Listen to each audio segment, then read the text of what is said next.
oil is what it's about in the Middle East, and imperialism is how they control the oil to make sure it's not used for the benefit of the people who live on top of it.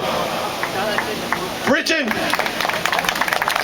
and the United States, for year after year after year after year, supported the dictatorships. Mubarak was in there for 30 years. Hillary Clinton, this lover of democracy, said Mubarak was like a member of her family. Shows you what a dysfunctional, rotten family she must have had. He was a dictator.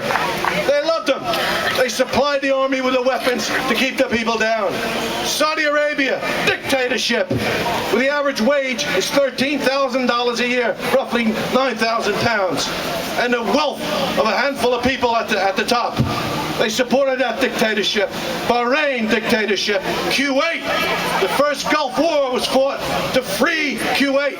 And what it did, it freed the Sultan of Kuwait to go back and sit back on his gold toilet seat, because that's what he had. And it was only last year that the Sultan of Kuwait was shooting down demonstrators who were fighting for democracy in Kuwait. So I learned that, what imperialism's about. You learn these lessons, and you learn they don't really care. They don't worry about whether you live or whether you die. They're interested in profits for their companies, the oil companies, the multinational companies, and the banks.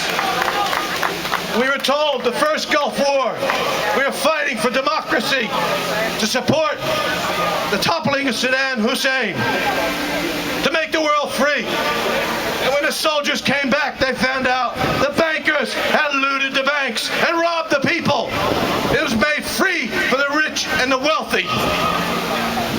Okay, they've had a setback today, or yesterday, and it is a setback.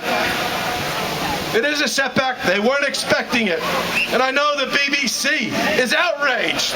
You watch the BBC News, they're so outraged about this. How could this happen?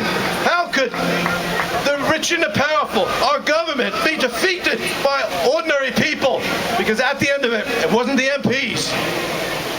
It was a tradition from Vietnam. It was a tradition when 2 million people marched down in London. It's a tradition where young people are here today who want a better life than the one they're being offered.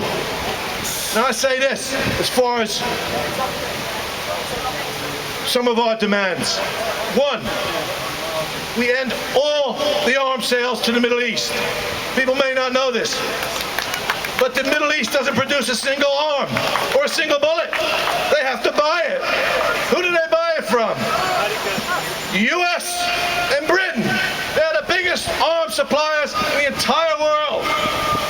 I know America, they love arms. 600,000 handguns pointed at each other, you know? That's where the arms come from.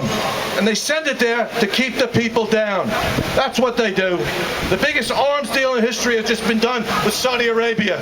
The Saudi regime sent tanks in to crush the democracy movement. So the hypocrisy of these people is amazing.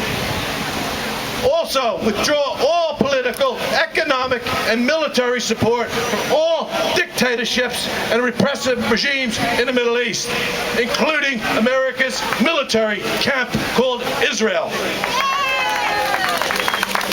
Don't give them any economic, political support. Also, we have to be loud, we have to be clear, that there can be freedom for nobody in this world, unless there's good freedom for Palestine and the Palestinian struggle. And we will never stop as an anti-war movement, as a peace movement, until we can march hand in hand with the people of Palestine back to Palestine. We've got to be on guard, though. They're going to try to wiggle out of it because these people are dishonest. If they sell horrible weapons to dictators, they're capable of doing anything. They lie, they cheat, and they steal. We've helped stop a bit of the war on the Middle East, but there's a war taking place on the people in this country. We want jobs. We don't want bombs. We want real homes for our people, not bedroom tax. We want a future. We don't want want 0-hour contracts. We want decent wages and conditions. And it's Cameron who's launching the war on the people in this country. So we got the Tories on the run. There's no mistake about it. Every demonstration that we have, whether it's the bedroom tax, the cuts, any demonstration or meeting that we have, we've got to be talking about kicking out the Tories. We've got them on the run. Kick them out, kick them out, kick them out.